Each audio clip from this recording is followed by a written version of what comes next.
It's like really, really, really sad. Like my heart was kind of broken because like Day definitely had a right to be in the room and see my mom like pressured him out of his spot.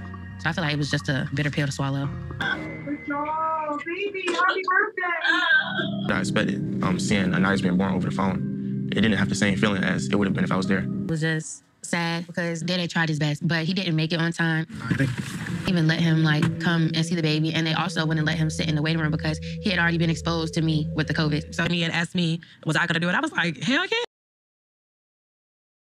I'm not gonna lie to you. I don't like her mum. I know there's mixed reviews. Some people understand the way she moves, and then some of us are like, we just don't like the way she behaves.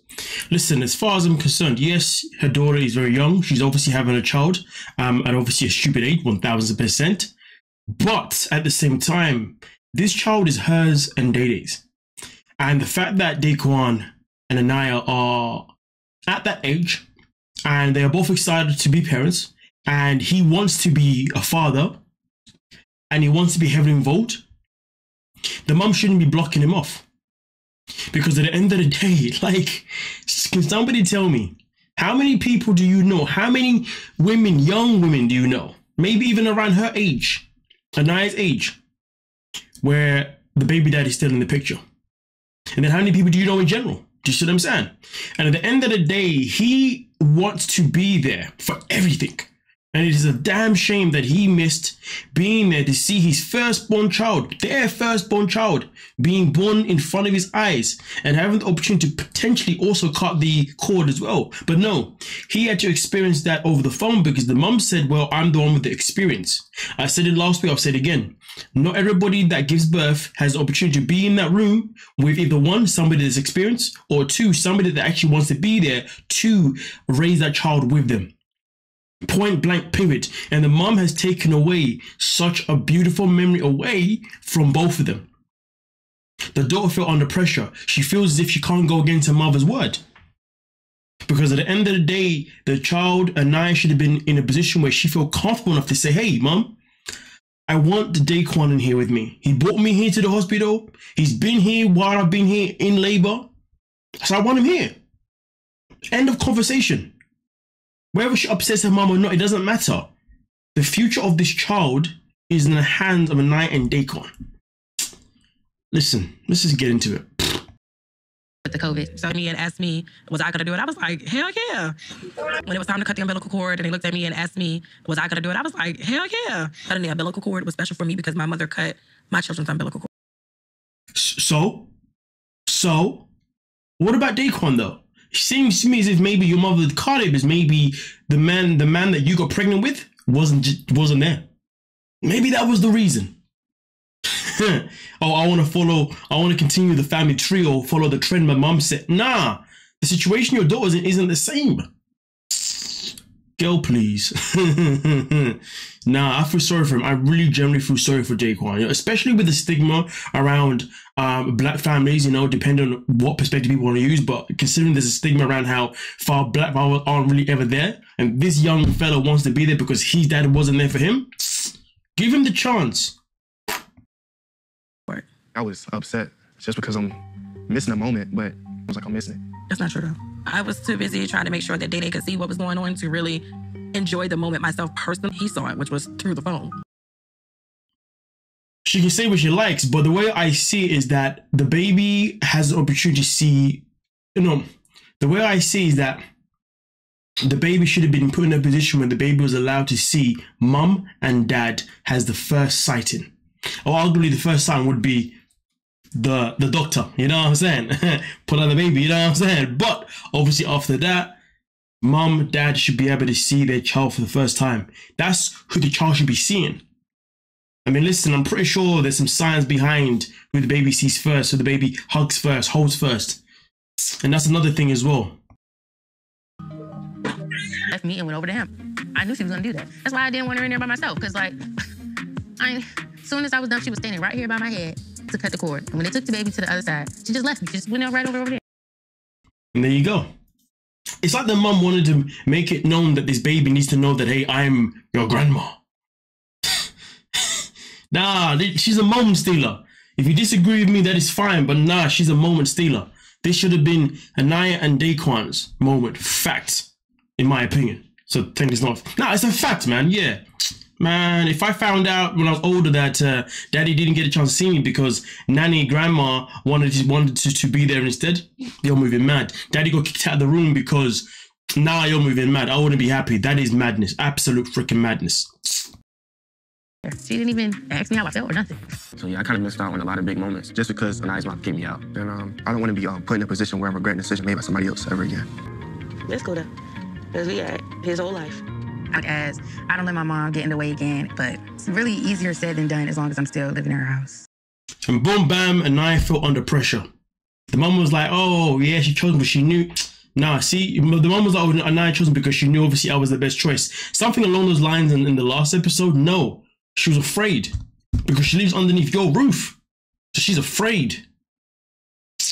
Either way, though, the dirty deed has been done. Hopefully moving forward, the mom doesn't get too heavily involved in their relationship when it comes to raising the child.